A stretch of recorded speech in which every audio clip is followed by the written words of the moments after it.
Bonjour à chacun d'entre vous qui allez écouter ce message. En fait, le message que je vais vous présenter aujourd'hui, c'est ce que Dieu a placé sur mon cœur dans la nuit du 16 avril 2021 dernier. Je tenais, en fait, avant de commencer ce message, de vous encourager à aller vous chercher un bon café comme celui-là et vous asseoir confortablement pour que vous puissiez passer un bon temps, qu'on puisse passer un bon temps ensemble. Je tenais aussi à vous avertir, en fait, que ce que Dieu a placé sur mon cœur, je l'ai écrit sur des feuilles, j'ai pas appris ça par cœur. Donc, c'est la raison pour laquelle, pendant une bonne partie du message, je vais être plus à regarder mes feuilles que regarder l'écran. Mais je pense à vous tout de même durant ce partage-là. Donc, je tiens à remercier chacun d'entre vous qui prenez ce temps d'arrêt pour écouter ce message. Car combien vos âmes comptent pour Christ et combien elles comptent également pour moi. Que je vous connaisse personnellement ou non, vos âmes me seront toujours chères en considérant ce que la parole de Dieu enseigne au sujet des âmes de chaque être humain. Et mon espérance est que chacun d'entre vous puisse être touché par l'Esprit de Dieu, par ce partage, pour reconnaître Christ dans vos vies comme Seigneur et Sauveur à travers le sacrifice qu'il a porté à la croix pour chacun d'entre nous. C'est vraiment ce que mon cœur et mon âme désirent devant Dieu en faisant ce message. Je tiens à apporter certaines précisions que je trouvais importantes à faire avant de commencer ce partage. D'une part, je n'ai pas l'habitude de m'exposer sur les réseaux publics comme je le fais aujourd'hui pour partager ce message-là. La raison pour laquelle je le fais, c'est vraiment par obéissance à ce que Christ a placé dans mon cœur en cette nuit du 16 avril 2021. Je fais donc ce partage aujourd'hui avec beaucoup d'humilité en remettant ce message entre les mains de Dieu uniquement. De plus, je tiens à vous préciser que mon but n'est pas de vous convaincre, car ce rôle ne m'appartient pas, c'est plutôt le rôle de l'Esprit de Dieu. La Bible enseigne en Jean 16,8 « Et quand l'Esprit sera venu, il convaincra le monde en ce qui concerne le péché, la justice et le jugement de Dieu. » Ainsi, mon seul désir devant Christ est de faire le dépôt de ces vérités dans vos vies, pour qu'ensuite l'Esprit puisse faire son œuvre en vous pour vous conduire au salut de Christ, en vous convainquant de la véracité de ce que Christ a accompli pour chacun d'entre nous à la croix. Je ne veux aucunement m'interposer entre l'œuvre du Saint-Esprit que lui seul peut faire dans vos cœurs et vos âmes. C'est d'ailleurs l'expérience que j'ai moi-même vécue dans la conviction que le Saint-Esprit a fait en moi concernant mon état de pécheur, concernant la rédemption que Christ me donnait à travers la croix et toute la souffrance que Christ avait vécue pour m'offrir le salut. Je voudrais vous citer en fait le 2 Timothée 2,14. Rappelle cela à tous et demande-leur solennellement devant Dieu de ne pas se quereller à propos de mots. Ces querelles ne servent à rien, sinon à causer la ruine de ceux qui écoutent. Ainsi, on peut donc considérer que la volonté de Dieu est claire et qu'il ne désire pas que l'homme se livre à des débats de mots porteurs de querelles. Je crois plutôt comme l'Esprit de Dieu m'en a convaincu, comme Jean 16,8 le dit, que la volonté de Dieu est de laisser ce rôle à l'Esprit de Dieu. Lui seul qui a l'autorité de convaincre le cœur et l'âme de chacun d'entre nous. C'est d'ailleurs la raison pour laquelle je ne donnerai aucune suite à des commentaires qui seraient porteurs de querelles. J'espère que vous comprenez la raison et le fondement de cette décision. Je tiens également à vous dire que mon but n'est aucunement de blesser quelqu'un qui pourrait se sentir accusé selon les vérités qui seront exposées dans ce message. Je tiens à vous préciser que je ne juge personne, car ce rôle revient uniquement à Dieu, comme il est écrit en Jacques 4, 12. Or, c'est Dieu seul qui donne la loi et qui peut juger. Lui seul peut à la fois sauver et faire périr. Pour qui te prends-tu donc, toi qui juges? Ainsi, comme le rôle de convaincre revient uniquement au Saint-Esprit, le rôle de juger les êtres humains revient uniquement à Dieu et Dieu seul. Donc c'est pourquoi mon intention devant Dieu et devant vous est de présenter les vérités de ce que la parole de Dieu enseigne et de laisser la responsabilité de juger les vies à celui à qui revient ce rôle, c'est-à-dire Dieu. Je dirais et je crois plutôt que si des gens se sentent interpellés en écoutant ces paroles, il serait bien de considérer que puisque c'est Dieu qui juge et l'Esprit qui convainc, cela est plutôt ce qu'on appelle l'intervention de Dieu par son Esprit qui vous touche pour vous faire prendre conscience de ce qui, dans ce moment, vous rend inconfortable, soit le péché. Car ces vérités mettent simplement en pleine lumière le péché. Ce n'est pas moi, soit un simple homme qui fait cette œuvre en vous, mais uniquement Dieu qui par son esprit est en train de travailler votre cœur et votre âme. Excusez. Et je vous dirais que c'est la grâce de Dieu qui se manifeste en vous en ce moment. Enfin, je tiens à préciser que c'est pourquoi durant tout ce message, je m'appuierai uniquement sur la parole de Dieu pour exposer ce que Dieu dit et uniquement Dieu. Finalement, je croyais important d'apporter cette dernière précision, car j'ai entendu cette remarque plusieurs fois jusqu'à maintenant dans ma vie. Certains affirment que Dieu change avec le temps, que sa volonté évolue, comme la vie en général, comme les expériences et autres. À ces gens qui pourraient penser, de cette façon je répondrais, il est écrit en Hébreux 13:8, Jésus-Christ est le même hier, aujourd'hui et éternellement. Ainsi la parole de Dieu, dans sa totalité, est immuable, c'est-à-dire qu'elle ne change pas, et donc la volonté de Dieu ne change pas. Ce qui était péché et mal hier est encore péché et mal aujourd'hui, et le sera également dans le futur. J'aimerais maintenant, avant de vous présenter les 3 sujets dont il va être question dans ce message, soit l'état de l'être humain, l'œuvre de Christ à la croix et le choix de l'homme. J'aimerais prendre ce temps de prière, donc c'est libre à chacun. En fait, vous pouvez vous courber, fermer les yeux, garder les yeux ouverts. Dieu est capable d'intervenir, qu'on ait les yeux ouverts ou pas. J'aimerais prendre ce temps de prière-là pour déposer ce message devant Dieu. Seigneur Jésus, on veut s'approcher de toi, Seigneur, déposer nos cœurs, nos âmes entre tes mains, Seigneur Jésus, et te prier que tu puisses nous accorder la présence de ton Saint-Esprit, Seigneur, et que, Saint-Esprit, tu puisses disposer nos cœurs, nos âmes, nos pensées, Seigneur, qu'on puisse être disposé à entendre ce qui va être partagé, ce que tu as placé sur mon cœur, Seigneur Jésus.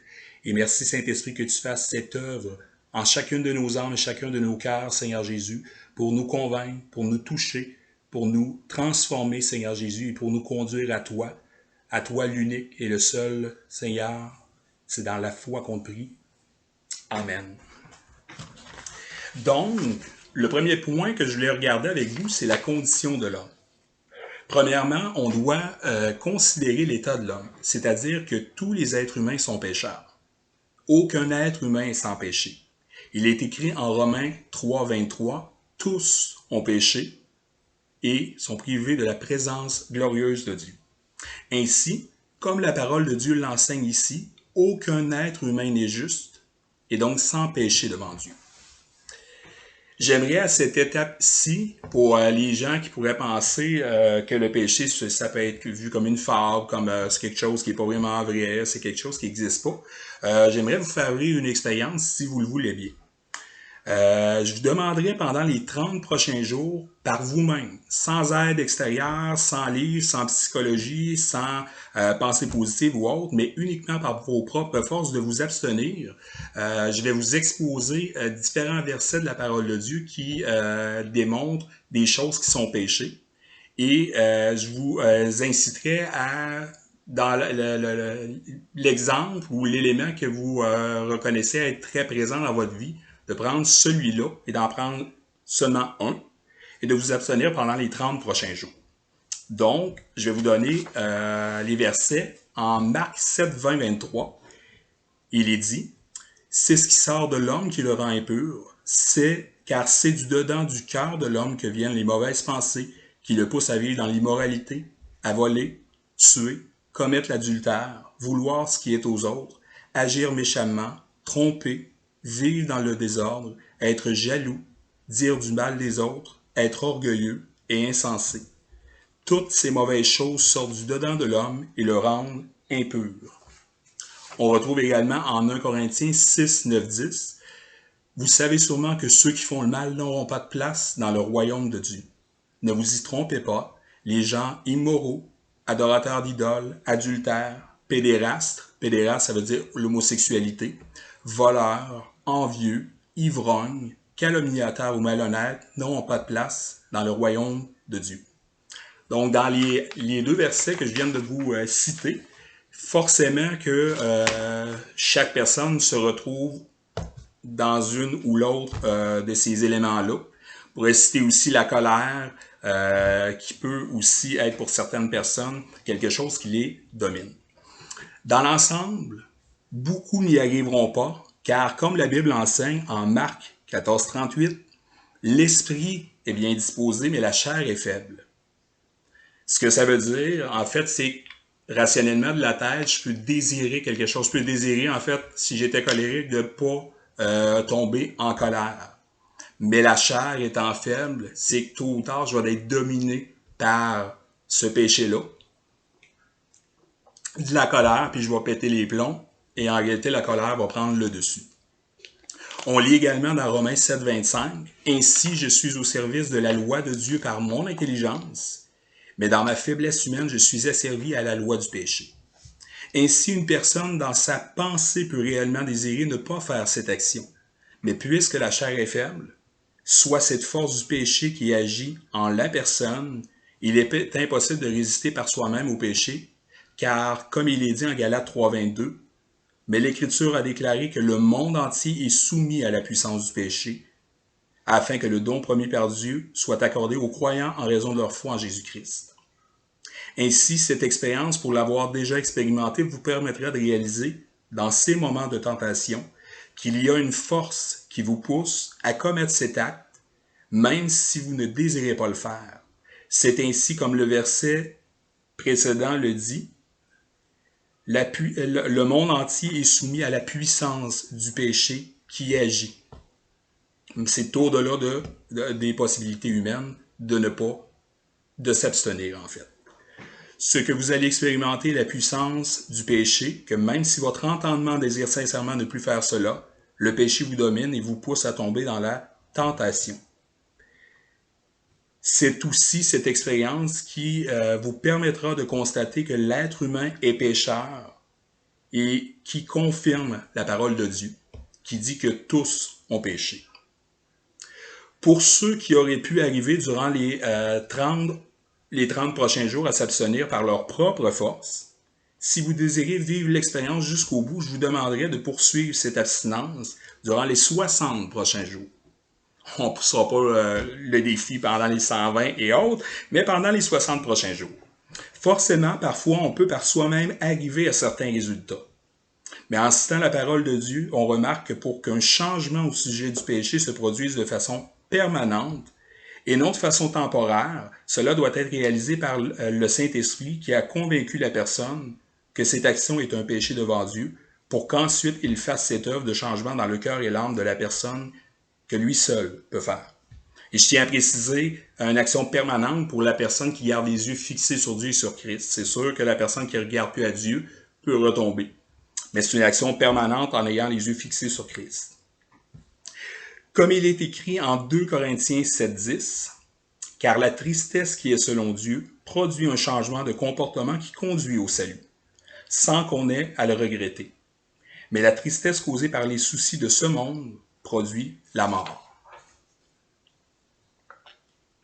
Ce que la parole de Dieu enseigne ici, c'est que lorsque l'esprit convainc et non la chair, il y a un attristement d'avoir manqué à la volonté de Dieu devant le sacrifice que Christ a payé par la croix, et par cet attristement, le Saint-Esprit produit ainsi le changement dans le cœur, l'âme et les pensées de la personne pour la transformer à l'image de Christ.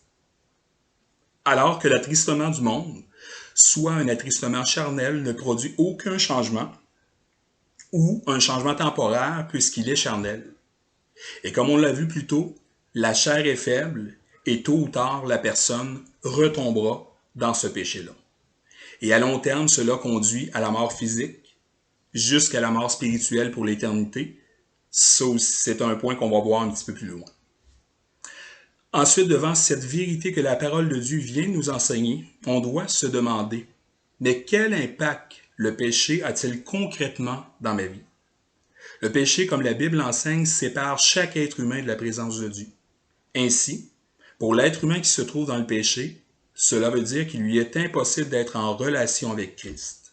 On lit en Jean 9, 31, « Nous savons que Dieu n'écoute pas les pécheurs, mais qu'il écoute tout être, qui le respecte et obéit à sa volonté. » Ainsi, sans avoir accepté le sacrifice à la croix pour ses péchés, l'être humain est séparé de la présence de Dieu à cause de son péché. Ainsi, le péché crée une séparation entre l'homme et Dieu. Enfin, pour conclure cette partie, on peut se demander, mais pourquoi est-ce si important de considérer cette vérité au sujet de l'homme, soit de son état de pécheur devant Dieu?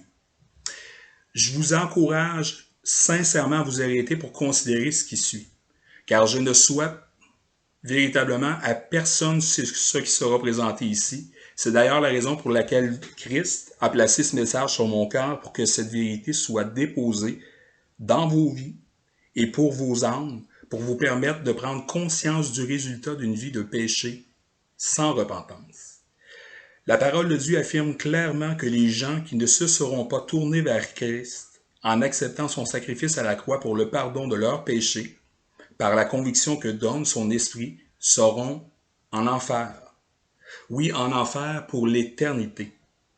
L'enfer qui est un lieu de souffrance éternelle, où jour et nuit ils seront tourmentés sans repos, comme il est écrit dans Apocalypse 20, 11, 15.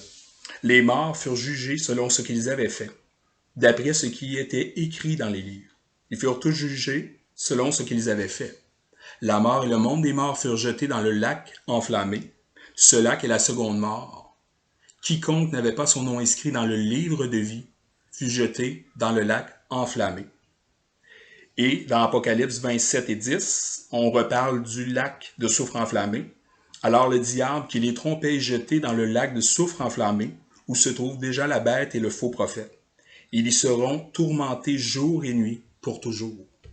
Ainsi, ce que la parole de Dieu enseigne, c'est pour être que votre nom soit inscrit dans le livre de vie, c'est les gens qui ont accepté le salut de Christ à la croix. Sans cette reconnaissance par la conviction de l'esprit, la destinée de l'être humain, c'est l'enfer qui est un lieu de tourment jour et nuit pour toujours. Ainsi, la réponse de Dieu au sujet de l'état de pécheur de l'homme est très claire. La résultante d'une vie de péché sans changement conduit à une mort éternelle, soit en enfer pour l'éternité dans ce lieu de souffrance jour et nuit. J'aimerais que vous preniez un moment pour vous arrêter à des souffrances que vous avez pu vivre, des souffrances soit émotionnelles, physiques, psychologiques. Cette souffrance peut avoir paru pour certains comme sans fin, mais sans doute qu'à un moment donné, cette souffrance a pris fin. Si vous vous rappelez l'état dans lequel vous étiez et cette souffrance, et que vous considérez que celle-ci durera à jamais sans possibilité de sortir de cette souffrance, c'est ce que sera l'enfer comme la Bible l'enseigne, mais en pire. C'est pourquoi, pour vous qui êtes toujours en vie, il est encore temps de s'arrêter pour considérer cette vérité que la parole de Dieu enseigne. Et en fait, je vous citerai un dernier verset pour cette partie-là. On dit Luc 12, 4, 5 dit « Je vous le dis à vous, mes amis, ne craignez pas ceux qui tuent le corps, mais qui ensuite ne peuvent rien faire de plus. Je vais vous montrer qui vous devez craindre. Craignez Dieu qui, après la mort, a le pouvoir de vous jeter en enfer. Oui, je vous le dis, c'est lui que vous devez craindre. » Ainsi, craindre en prenant en considération ce que la parole de Dieu enseigne au sujet de l'état de l'homme. Je voudrais apporter une petite réflexion rendue à cette étape. Il y a deux possibilités devant Dieu. Soit de refuser de considérer la vérité qu'enseigne la parole de Dieu au sujet de l'être humain concernant son état de pécheur et de continuer sa vie comme avant. Ce qui, comme on vient de le voir, conduit l'homme en enfer. Mais il ne faut pas oublier que ce choix et cette décision revient à chacun d'entre vous qui écoutez. Nul ne peut prendre cette décision à votre place. C'est également la grâce de Dieu qui vous laisse libre de cette décision. Christ ne vous forcera jamais à faire ce choix-là. C'est à vous et vous seul qui devez vous arrêter à cette réalité-là et placer votre cœur, votre âme devant Dieu pour que l'Esprit de Dieu puisse faire cette œuvre. Mais l'autre possibilité de considérer ce qui suit dans ce message, c'est-à-dire ce que Christ a prévu pour l'homme, pour apporter le salut à son âme, soit la délivrance par grâce et uniquement par la grâce de Christ à la croix. Ce choix, cet arrêt, cette réflexion et cette responsabilité face à ce dépôt dans vos vies revient à chacun d'entre nous individuellement qui, ne l'oublions pas, auront tous à comparaître devant Dieu pour la vie que chacun d'entre nous ont eue sur cette terre, comme 2 Corinthiens 5,10 le dit si bien. Car nous devons tous comparaître devant le Christ pour être jugés par lui. Alors chacun recevra ce qui lui revient, selon ce qu'il aura fait en bien ou en mal durant sa vie terrestre. Donc, la parole de Dieu nous enseigne, comme ce passage le dit, en fait que tous vont comparaître devant Dieu. Donc, ce n'est sérieusement pas à négliger cette réalité-là. Le deuxième point que j'aimerais voir pour donner suite à ce qu'on vient de voir, c'est l'œuvre de Christ à la croix. Devant la condition où l'homme se trouvait, c'est-à-dire séparé de Dieu pour l'éternité à cause de son péché, comme l'enseigne 2 Thessaloniciens 8-9, Jésus viendra dans un feu flamboyant pour punir ceux qui refusent de connaître Dieu et qui n'obéissent pas à la bonne nouvelle de notre Seigneur Jésus. Ils subiront comme châtiment une ruine éternelle, loin de la présence du Seigneur Jésus.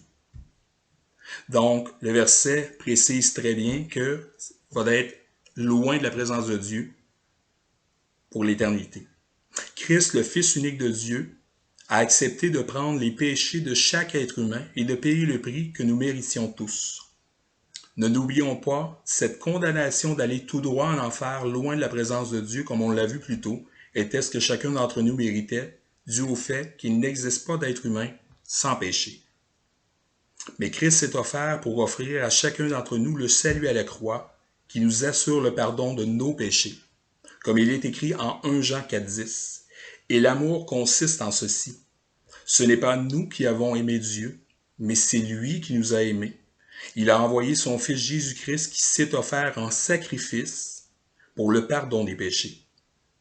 C'est cette œuvre de Christ à la croix qui nous permet et qui nous donne accès à la présence de Christ pour l'éternité dans ce lieu de paix éternelle, au lieu de se retrouver en enfer dans ce lieu de souffrance éternelle.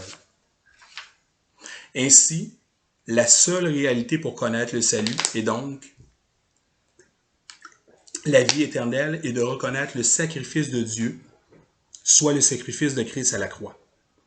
Car en dehors de lui, il n'y a aucun autre sauveur et aucune autre possibilité, comme il est écrit en Ésaïe 43, 10-12. Mon but est que vous sachiez, que vous croyez et comprenez qui je suis, moi.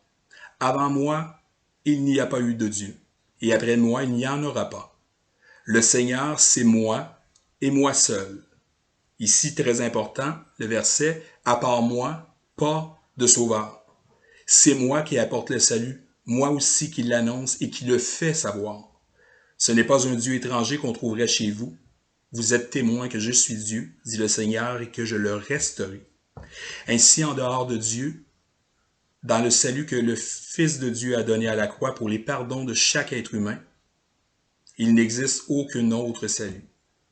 C'est ainsi que Christ offre le pardon des péchés à chaque personne qui se tourne vers lui pour reconnaître son état de pécheur, pour reconnaître son sacrifice à la croix et qui reconnaît que Christ était véritablement et est véritablement le Fils de Dieu, comme il est écrit dans ces versets. En 1 Corinthiens 1,21, en effet, les humains, avec toute leur sagesse, ont été incapables de reconnaître Dieu là où il manifestait sa sagesse. C'est pourquoi Dieu a décidé de sauver ceux qui croient grâce à cette prédication apparemment folle de la croix. En Actes 4,12, le salut ne s'obtient qu'en Christ, car nulle part dans le monde entier, Dieu n'a donné aux êtres humains quelqu'un d'autre par qui nous pourrions être sauvés. Finalement, en Jean 3, 14, 16, il est écrit « Car Dieu a tellement aimé le monde qu'il a donné son Fils unique, donc à la croix, afin que quiconque croit en lui ne soit pas perdu, mais qu'il ait la vie éternelle. » Et dans le mot « quiconque », chacune des personnes qui écoutent présentement peut placer son nom. Donc, je pourrais dire « afin que Jean-Benoît croit en lui ne soit pas perdu, mais qu'il ait la vie éternelle. » Et ça s'applique à chaque personne. Ainsi, la parole de Dieu est claire à savoir que ceux qui seront sauvés seront les gens qui auront véritablement reconnu l'œuvre salutaire que Christ a chèrement payé pour porter le prix de nos péchés qui nous conduisaient tout droit en enfer. Je tiens cependant à préciser que ce n'est pas une décision charnelle, soit de reconnaître de façon rationnelle avec la tête toutes ces informations. Car comme on a pu le voir tout à l'heure, ce type de réalité ne change rien. On l'a vu en 2 Corinthiens 7,10. Car si ce n'est pas l'Esprit qui convainc, ce ne sera qu'une œuvre temporaire et non une conviction réelle que seul l'Esprit de Dieu peut donner, comme nous l'avons vu en Jean 16,8. Et également, comme il est écrit en Marc 10, 26, 27, « Mais qui donc peut être sauvé? Jésus les regarda et leur dit, « C'est impossible aux hommes, mais non à Dieu, car tout est possible à Dieu. Ainsi l'homme ne peut pas se convaincre lui-même de son péché, de son état, pour se sauver. Car le seul qui a cette autorité, c'est Dieu, par l'intervention de son esprit, comme il est encore très clair dans ce verset et dans le verset Jean 16,8. Ce n'est pas tout d'affirmer de la bouche que je crois au sacrifice de Christ à la croix. Mais il faut que cette connaissance vous habite par l'Esprit de Dieu, qui par le fait même produira cette conviction et qui ensuite produira des actions, des changements que l'Esprit produira en vous pour vous changer à l'image du Seigneur Jésus. Des changements qui sont impossibles à l'homme. Sans ce changement qui confirme que l'Esprit vous habite et que cette décision s'est réellement passée, cette foi n'est qu'une illusion, c'est-à-dire que cette foi ne sauve personne, comme il est écrit en Jacques 2,17. Il en est ainsi de la foi. Si elle ne se manifeste pas par des actes que le Saint-Esprit produit en vous, elle n'est qu'une chose morte. En Jacques 2,18, 19, quelqu'un dira peut-être, il y en a qui ont la foi, d'autres les actes. Alors je lui répondrai, montre-moi comment ta foi peut exister sans acte. Quant à moi, je te prouverai ma foi par mes actes. Tu crois qu'il y a un seul Dieu? Très bien, les démons le croient et ils tremblent de peur. Et enfin, Jacques 2, 26, en effet, de même que le corps sans souffle de vie est mort, de même la foi sans les actes est morte. Ainsi, ces actes ne sont produits que par l'Esprit Saint qui opère ce changement dans l'âme et le cœur des enfants de Dieu. C'est très important que ce ne soit pas des changements charnels par la chair, mais vraiment que c'est l'Esprit de Dieu qui fait cette œuvre en vous. Ainsi, si la reconnaissance de cet état de pécheur, la reconnaissance du sacrifice de Christ à la croix et la reconnaissance que Christ est véritablement le Fils de Dieu n'est que charnel, soit fait d'une façon purement intellectuelle et rationnelle, cela ne produira rien de concret comme changement dans la vie de la personne. Ce verset précise que les démons qui n'appartiennent pas à Dieu, mais qui seront en enfer pour l'éternité, reconnaissent qu'il y a un seul Dieu. Mais eux tremblent de peur parce qu'ils connaissent le châtiment éternel qui les attend.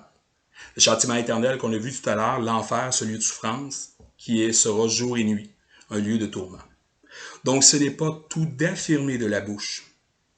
Mais s'il n'y a pas de changement réel qui s'opère par l'Esprit Saint, alors cette foi n'est que chose morte, comme on vient de le voir en Jacques 2, 17. Alors que si c'est l'Esprit qui vous convainc en faisant cette œuvre en vous, comme Jean 16,8 l'enseigne, alors à ce moment, cette conviction qui vous animera, qui vient de l'Esprit, vous permettra à la fois que l'Esprit de Dieu vienne habiter en vous pour vous transformer et vous changer à l'image de Christ, et vous permettra d'avoir accès à la vie éternelle avec Christ. C'est ainsi que vous pouvez voir et avoir cette certitude que c'est bien une œuvre réelle qui s'est produite en vous par l'Esprit de Dieu, et qu'ainsi vous avez réellement accepté Christ comme roi, Seigneur et Sauveur de votre vie. Parce que vous voyez réellement cette transformation, pas par vos propres forces, vos propres efforts, mais vraiment par l'œuvre du Saint-Esprit en vous. Rendu à cette étape, on serait au dernier point que je voulais considérer avec vous, c'est le choix de l'homme. Enfin, devant ce que nous venons d'entendre, il reste à faire cette prise de conscience. On doit prendre le temps de s'arrêter pour considérer que notre vie sur Terre n'est que temporaire, comme il est écrit en Psaume 90, 12. Fais-nous comprendre que nos jours sont comptés. Alors nous acquérons un cœur sage. Ainsi, qui dit temporaire, dit que cette vie a une finitude, c'est-à-dire que tôt ou tard, chacun d'entre nous sera placé devant la réalité de la mort, qui est le résultat du péché, comme il est écrit en 1 Corinthiens 15, 56. La mort tient du péché son pouvoir de tuer, et le péché tient son pouvoir de la loi. Ainsi, devant cette réalité qui nous rattrapera tôt ou tard, l'être humain est maintenant ou sera confronté à cette question de ce qui va maintenant se passer. Car comme on a pu le voir après cette vie sur cette terre, l'être humain, selon la décision et le choix qu'il aura pris durant cette vie ici-bas, sera soit avec Christ pour l'éternité, ou se retrouvera en enfer dans ce lieu de souffrance éternelle. Et si l'être humain a le choix de considérer les vérités au sujet de Dieu qui viennent d'être déposées dans sa vie à propos de l'état de pécheur de l'être humain et les conséquences finales d'une vie sans repentance, et de prendre la décision de se tourner vers Dieu pour lui demander pardon pour ses péchés, de reconnaître Christ comme roi, Seigneur et sauveur de sa vie, de reconnaître le sacrifice de Christ à la croix qui a été offert pour le pardon de ses péchés, et de reconnaître que Christ est véritablement le Fils de Dieu. Il est également important pour ceux qui sont actuellement, présentement, ou dans un avenir rapproché, ou un avenir en écoutant ce message, pour ceux qui sont touchés et qui prendront cette décision, comme on a pu le voir plus tôt, de demander à Dieu son esprit. Car pour vivre cette véritable expérience du salut en Christ, chacun a besoin de l'Esprit de Dieu qui vous apportera cette conviction au sujet de l'état de pécheur, au sujet de la croix de Christ, au sujet de la rédemption en Christ, comme l'expérience qu'il m'a fait vivre. Il est écrit en Luc 11,13, « À combien plus forte raison donc le Père qui est au ciel donnera-t-il le Saint-Esprit à ceux qui le lui demandent? » Ainsi, ce que Dieu attend, c'est que la personne prenne ce temps d'arrêt devant lui, qui est la responsabilité de l'homme, de chaque personne qui écoute, de l'homme, de la femme, de l'enfant, de l'aîné, pour le prier avec un cœur sincère pour recevoir son esprit.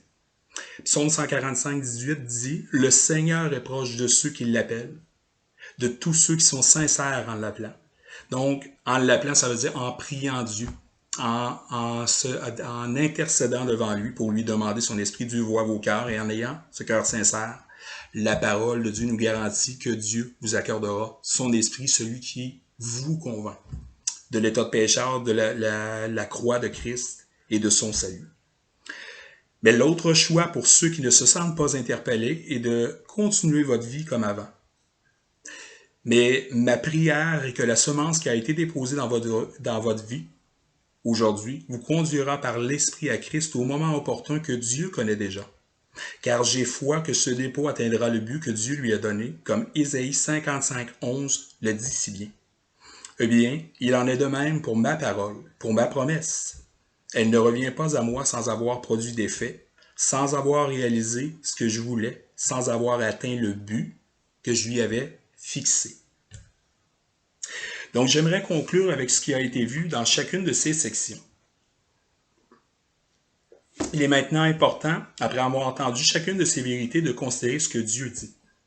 D'une part, on a vu que chaque être humain est pécheur et qu'il n'existe aucun être humain qui n'a pas commis de péché.